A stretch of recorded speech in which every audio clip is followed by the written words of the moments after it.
बिस्मिल्लाहिर्रहमानिर्रहीम। फ़हीम महबूब आपसे मुखातब है। आज का जो टॉपिक है इसमें एग्ज़म्प्ट और जो ज़ीरो रेटेड है गुड्स हैं, इसमें बेसिक डिफरेंस हम स्टडी करेंगे। पेरेंटली ये लगता है कि दोनों के ऊपर जीएसटी नहीं है, लेकिन ऐसा नहीं है। काफ़ी इसमें बेशुमार डिफरेंसेस हैं। गवर्नमेंट ने ये रूल क्यों बनाया है, इसके क्या बेनिफिट्स हैं, तो उसको हम स्टडी करेंगे। तो सबसे पहले हम एक चीज़ क्लियर कर लें कि जब भी हमें कोई इनवाइस मिलती है तो वो 3 कैटेगरी की इनवाइस हो सकती है। एक तो ये हो सकता है कि नॉर्मल इनवाइस है, ये लिखा हुआ है। नॉर्मल में क्या है कि या तो 17% जीएसटी उसमें चार्ज होगा या रिड्यूस रेट चार्ज होगा, लेकिन वो जीएसटी इनवाइस होगी। दूसरा, आप कोई ऐसी चीज़ परचेज़ कर रहे हैं जिसके ऊपर जीएसटी नहीं है, और वो किस आपको क्या इनवाइस मिल जाएगी, एग्जम्प्ट इनवाइस मिल जाएगी। तीसरी जो चीज़ है वो क्या है, ज़ीरो रेटेड। ज़ीरो रेटेड का मतलब ये नहीं है कि ये भी एग्जम्प्ट है, ऐसा नहीं है। जीएसटी का रेट जो हमने नॉर्मल कैटेगरी में देखा है 17 या रिड्यूस रेट है, तो ज़ीरो कैटेगरी से मुराद ये है कि ये जीएसटी का रेट ज़ीरो कैटेगरी है, यानी कि ज़ीरो रेटेड है। तो इसका मतलब ये हुआ कि ये इनवाइस के ऊपर मेंशन होगा कि ये ज़ीरो रेटेड है। तो कोई भी आप प्रोडक्ट लें तो इन तीन तरह की कैटेगरी में आपको आपको जो प्रोडक्ट है वो मिलेगी। तो ये आपने एक छोटा सा जो कॉन्सेप्ट है ये क्लियर कर लें। अगर आपसे कोई भी क्वेश्चन करे या आप इवन आपको खुद भी अगर आप किसी स्टेज पे डिस्कस करना चाहें, तो ये तीन तरह की कैटेगरी है। इसके अलावा कोई भी प्रोडक्ट आप कोई भी इनवाइस लें तो वो इसके अलावा इनवाइस नहीं हो सकती। ठीक है, अब हम आते हैं जी, हम इसको एग्जम्प्ट और जीरो रेट में जो डिफरेंसेस हैं वो स्टडी करते हैं। अच्छा, इससे पहले मैं एक छोटा सा पॉइंट यहाँ पे मेंशन कर दूँ कि स्टूडेंट्स से आपसे मैं बल्कि ये रिक्वेस्ट करता हूँ कि जब भी आप लेक्चर देखें तो पूरा लेक्चर देखा करें। उसकी रीज़न ये है कि आप जब इसमें एक चीज़ कॉन्सेप्ट को मिस करेंगे और अगली स्टेज पे जाते हैं, तो उसके बाद आपको चीज़ क्लियर अगर नहीं होती तो फिर कमेंट्स बॉक्स में आप मेंशन करते हैं, फिर दोबारा मैं आपको ये एक्सप्लेन करता हूँ कि आप उसको दोबारा देखें। तो इस वजह से आप ये चूँकि टेक्स्ट की चीज़ें हैं, इसको आप फॉरवर्ड करके देखेंगे तो कोई भी ऐसी कॉन्सेप्ट है किसी पॉइंट पे डिस्कस हो रहा होगा जो अगले जो पॉइंट है उससे लिंक होगा, तो इस वजह से जो अंडरस्टैंडिंग है, जो कॉन्सेप्ट है, वो सही डिलीवर नहीं होगा। तो इसलिए आपसे ये रिक्वेस्ट है कि पहले आप वीडियो पूरी देखें, लेक्चर पूरा देखें। अगर फिर भी आपको नहीं क्लियर होता तो फिर आप कमेंट्स बॉक्स में मेंशन करें, तो मैं उसका रिप्लाई करूँगा। अच्छा जी, वापस आते हैं टॉपिक के ऊपर। तो एग्जाम्प्ट, जब आप कोई चीज़ परचेज़ करते हैं तो ज़रूरी नहीं है कि उस पूरी सप्लाई चेन में वो सारी चीज़ें एग्जाम्प्ट है।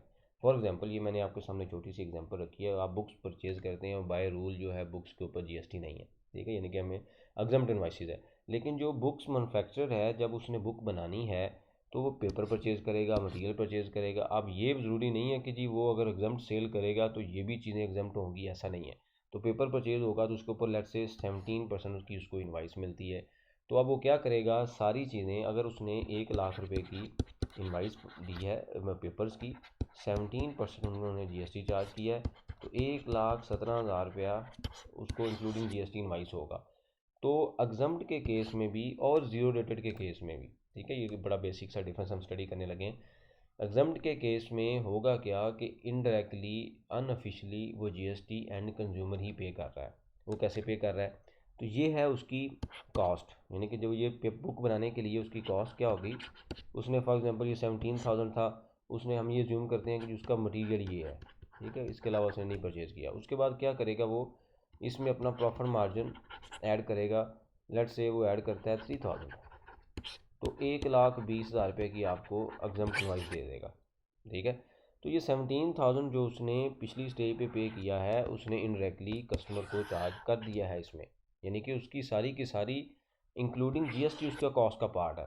इस जीरो रेटेड के केस में या नॉर्मल के केस में क्या होगा कि ये जो जीरो रेट, ये जो टैक्स होगा ये इनपुट टैक्स होगा, और यहाँ पे ये आउटपुट टैक्स चार्ज करेगा, और आउटपुट माइनस इनपुट जो बैलेंस होगा वो एफबीआर को पे करेगा। लेकिन इस केस में क्या है, वो अनऑफिशियली एंड कंज्यूमर से जो जीएसटी है उसने तो रिकवर कर लिया, मतलब उसकी जो पुरानी जो पेपर की कॉस्ट थी उसमें उसने पेपर में प्रॉफिट मार्जिन ऐड किया और हमसे 1,20,000 ले लिया। अगर वो इसको ना ऐड करे तो ये 1,20,000 नहीं होना था, ये 1,13,000 होना था। तो ऐसा नहीं है, ये जो मैन्युफैक्चरर है बुक्स का, ये एंड कंज्यूमर से जीएसटी रिकवर कर रहा है, जो कि अनऑफिशियली उसने पिछली स्टेज पे दिया हुआ है। तो ये एक डिफरेंस है एग्जाम्प्ट के ऊपर, ठीक है, कि एग्जाम्प्ट के केस में। अच्छा, अब होगा क्या कि हम ये कहते हैं कि जी अगर वो 17,000 में को 17 जो थाउजेंड है उसको सेपरेट रखे और 1 लाख में 3,000 प्रॉफिट मार्जिन ऐड करे, और वो जनाब हमें दे दे 1,03,000 रुपये में, ठीक है, ये सॉरी 1,03,000 था यहाँ पे, ठीक है, 1,03,000 में हमें दे दे, ठीक है। तो अब वो 17,000 उसने चूँकि इनपुट दिया हुआ है, उसकी सप्लाई आउटपुट आउटपुट एग्जाम्प्ट है, तो ये गवर्नमेंट को जाके गवर्नमेंट से क्लेम करेगा जी मैंने तो जो चीज़ें सेल कर रहा हूँ वो एग्जाम्प्ट है, तो मैं जीएसटी परचेज़ के ऊपर दे रहा हूँ, तो क्या मुझे आप रिफ़ंड दे दें? तो गवर्नमेंट ने ये रूल बना दिया है कि अगर आपकी प्रोडक्ट सब्सिक्वेंट सप्लाई एग्जम्प्ट है तो फिर आपको इनपुट का क्लेम नहीं मिलेगा। ठीक हो गया। तो ये एक एग्जम्प्ट के केस में आपने रूल याद रखना है। अब हम आते हैं ज़ीरो रेटेड में, यही डिफरेंस, इसी चीज़ को हम कैरी करते हैं। ज़ीरो रेटेड में हम एग्जांपल लेते हैं एक्सपोर्ट की। एक्सपोर्ट में होता है क्या है कि एक जो मैन्युफैक्चरर है वो चीज़ें बनाता है और उसको एक्सपोर्ट यानी कि बाहर फ़ॉरेन सेल करता है, और जो फ़ॉरेन जो कस्टमर है उसको हम जीएसटी तो चार्ज नहीं कर सकते।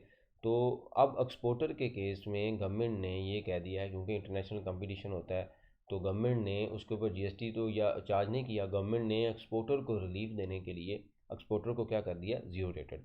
गवर्नमेंट ने ये कहा कि जी ये ज़ीरो रेटेड है। ज़ीरो रेटेड के केस में हम सेम एग्जांपल इसी मटेरियल की लेते हैं कि इस एक्सपोर्टर ने मटेरियल परचेज़ किया 1 लाख का, उसमें 17,000 ऐड किया और 1,17,000 रुपये की उसको इनवाइस होगी। ठीक है, एक्सपोर्टर में चूँकि कंपटीशन होता है, तो अगर ये 1,17,000 रुपये के ऊपर प्रॉफिट मार्जिन ऐड करते हैं तो वो एक मटेरियल अमाउंट बन जाएगी और इंटरनेशनल मार्केट में हो सकता है वो कम्पीट ना कर सकें। तो एक्सपोर्टर को रिलीफ देने के लिए और इंटरनेशनल मार्केट में एक्सपोर्ट को इन्हेंस करने के लिए गवर्नमेंट ने एक्सपोर्टर को कह दिया जी ज़ीरो रेटेड। अब ज़ीरो रेटेड में क्या होगा कि वो जो जो इनपुट टैक्स है उसको सेपरेट रखेगा। वो करेगा क्या, वो अपनी परचेज बुक करेगा, डेबिट करेगा स्टॉक को 1 लाख से, और डेबिट कर लेगा इनपुट टैक्स को 17,000 रुपये से, और क्रेडिट उसका वेंडर होगा जिसको वो पे कर रहा है 1,17,000 रुपये से। ठीक है। अब 1 लाख रुपये उसकी कॉस्ट होगी। अब इस कॉस्ट में वो क्या करेगा, 1 लाख की कॉस्ट में फॉर एग्जांपल 10% मार्जिन ऐड करता है, तो 10,000 1,10,000 रुपये की वो इन्वाइस कर देगा किसको, एक्सपोर्टर को, यानी कि फ़ॉरेन इन्वाइस कर देगा।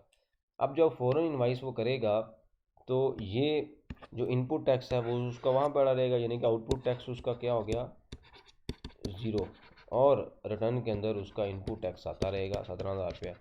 ठीक है। तो अब गवर्नमेंट ने इसको ये कहा है कि जी अगर आप एक्सपोर्ट कर रहे हैं और आपकी एक्सपोर्ट जो सारी है वो ज़ीरो रेटेड है, जो कि ऑलरेडी रूल है, और उस एक्सपोर्ट को बनाने के लिए, उस मटेरियल को बनाने के लिए, यानी कि उस प्रोडक्ट को बनाने के लिए जो भी मटेरियल आपने परचेज़ किया है अगर वो टैक्सीबल है, तो वो उसके ऊपर जितना भी इनपुट होगा मैं उसका रिफंड आपको, यानी कि आपको वापस कर दूँगा, रिफ़ंड कर दूँगा। अब ये रिफ़ंड में डिफरेंट तरह की अलग कॉम्प्लिकेशंस हैं। फ्यूचर में इसके ऊपर भी हम, तो इस टॉपिक के ऊपर भी हम डिस्कशन करेंगे कि किस तरीके से हम रिफ़ंड ले सकते हैं और किस तरीके से हम जल्दी रिफ़ंड ले सकते हैं। तो डिफरेंट तरह की जो इसमें भी ट्रिक्स हैं वो हम देखेंगे। अभी हम इस टॉपिक को नहीं डिस्कस कर रहे। तो गवर्नमेंट ने ये कहा जी आप एक्सपोर्ट करें, इंटरनेशनल मार्केट में आप सर्वाइव कर रहे हैं, हम आपको रिलीफ देते हैं, आप जीएसटी हमसे ले लें। ठीक है। तो ये एक बेसिक डिफरेंस है। अब इस केस में आप देखें तो ये ज़ीरो रेटेड में टैक्स जीएसटी का रेट ज़ीरो है, जीएसटी एग्जम्प्ट नहीं है, जीएसटी का रेट ज़ीरो है। तो दोनों केसेस में आपने याद रखना है कि अगर आपकी सप्लाई एग्जम्प्ट है तो जो इनपुट होगा वो कॉस्ट का पार्ट बनेगा। ठीक है, ये बेसिक डिफरेंस याद रखना है। ये नहीं है कि आप जनाब इनपुट टैक्स को सेपरेट बुक करते रहें और वो एक अकाउंट के अंदर इनपुट जमा होता रहे, उसका एंडिंग ना हो। तो इस केस में आप 17,000 अपने पल्ले से जमा करवा रहे होंगे, अपनी जेब से जमा करवा रहे होंगे, यानी कि जीएसटी अपनी जेब में। अगर आप इसको अब्जॉर्व करवाएंगे, कॉस्ट में प्रॉफिट ऐड करेंगे और कस्टमर को चार्ज करेंगे, फिर आप कस्टमर से रिकवर करेंगे। लेकिन अगर आप इस तरीके से उसको सेपरेट काट कर लेंगे और कॉस्टिंग ठीक नहीं करेंगे तो वो 17,000 आप अपनी जेब से जमा करवाते जाएंगे। एक्सपोर्ट के केस में जैसे भी हमने देखा है, स्टडी किया है कि एक्सपोर्टर क्या करेगा कि चार्ज जो चीज़ें सेल करेगा बाहर, फ़ॉरेन एक्सपोर्ट करेगा, उन चीज़ों को बनाने के लिए जो इनपुट टैक्स होगा वो सारे के सारा गवर्नमेंट से रिफंड ले लेगा। तो ये रिलीफ एक्सपोर्टर को मिला हुआ है। अगर वो एग्जम्प्ट कर दें कि जी आपका एग्जम्प्ट है, तो फिर उनको ये यानी कि एक्सपोर्ट को भी अगर एग्जम्प्ट कर दें तो फिर होगा क्या, ये इनपुट टैक्स भी उनको नहीं मिलेगा। ये कुछ बेसिक डिफरेंस है जो भी हमने स्टडी किया है एग्जम्प्ट और जीरो रेटेड में। तो इस केस में आप देखें तो इनपुट टैक्स हमने ऑफिशियली और अनऑफिशियली चार्ज ही नहीं किया है, यानी कि जो जीएसटी है वो चूँकि ज़ीरो रेटेड है तो हमने इनपुट टैक्स भी आगे चार्ज नहीं किया। हमारा इनपुट टैक्स अकाउंट में पड़ा रहा है और हम उसको गवर्नमेंट से रिफंड करेंगे, गवर्नमेंट हमें रिफंड देगा, उसमें रिफंड देगी। उसके ऊपर जो भी उसके क्वेश्चन होंगे, ऑब्जर्वेशन होंगी, उसको हम क्लियर करेंगे। और जो एक्सपोर्टर सारी चीज़ें जब ओके करेगा तो गवर्नमेंट जो उसका रिफंडेबल इनपुट टैक्स आ रहा होगा उसको गवर्नमेंट उसको उसका पे ऑर्डर बना देगी, उसको रिलीफ दे देगी या उसके अकाउंट में ट्रांसफ़र कर दिया जाएगा। तो ये एक बेसिक डिफरेंस है जिसको आपने याद रखना है। किसी भी स्टेज पे अगर आप बिज़नेस पे हैं, जॉब पे हैं, इंटरव्यू पे हैं, तो अगर आप किसी जॉब पे हैं, इंटरव्यू पे हैं, किसी भी जगह पे हैं, बिजनेस में हैं, तो ये आपने कैटेगरी याद रखनी है कि इनवाइस 3 तरह की रिसीव हो सकती है।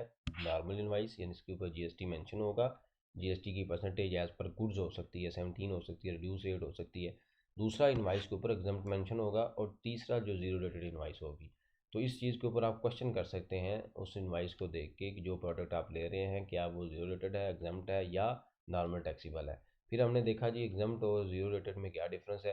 बेसिक डिफरेंस क्या है कि एग्जम्प्ट के अंदर जो इनपुट टैक्स होगा वो किसका पार्ट बन जाएगा, कॉस्ट का। सिंपल सा रूल याद रखना है, ये कॉमन इंटरव्यू क्वेश्चन है और काफ़ी यहाँ पे स्टूडेंट गलती करते हैं कि जो इनपुट टैक्स होगा वो कॉस्ट का पार्ट बनेगा, उसके बाद आपने प्रॉफिट मार्जिन ऐड करना है। अगर आप बिजनेस चला रहे हैं, बिजनेस स्टडी, बिजनेस को रन कर रहे हैं, तो ये भी चीज़ आपके लिए भी हेल्पफुल है कि आपने कैसे उसको मैनेज करना है। जीरो रेटेड में चूंकि नॉर्मल जो एग्जांपल दी है एक्सपोर्ट की है, तो एक्सपोर्ट के केस में जो इनपुट टैक्स होगा जीरो रेटेड के केस में, इनपुट टैक्स कॉस्ट का पार्ट नहीं बनेगा, लेकिन उसके ऊपर जो गवर्नमेंट है वो सेपरेट रिफंड देगी, यानी कि जो इनपुट हमारा अवेलेबल होगा गवर्नमेंट उसका हमें पैसे वापस कर देगी, रिफंड दे देगी। तो वो एक डिफरेंट कॉम्प्लिकेशन है रिफंड की, लेकिन रूल ये वाला है। तो ये आपने सिंपल रूल याद रखना है। और अगर इसको फिर भी अगर आपको चीज़ कोई क्लियर नहीं हुई लेक्चर देखने के बाद भी, तो आप कमेंट्स बॉक्स में मेंशन करें, मैं उसका रिप्लाई करता हूँ। मैं दोबारा रिपीट करता हूँ कि कोई भी टैक्स का लेक्चर हो उसको सीक्वेंस के साथ देखा करें, फॉरवर्ड करके ना देखा करें। होता ये है कि एक कॉन्सेप्ट आपका मिस हो जाता है जिसकी वजह से आपको चीज़ समझ नहीं आती। तो इसलिए मैं उसमें कमेंट्स बॉक्स में जो लोग मेंशन करते हैं कि जी हमें समझ नहीं आई, तो मैं फिर यही रिपीट करता हूँ कि एक बार लेक्चर को दोबारा देखें। अगर 2 बार देखने के बाद फिर समझ नहीं आती तो फिर आप क्वेश्चन करें, फिर मैं उसका आंसर कर दूँगा। Thank you very much.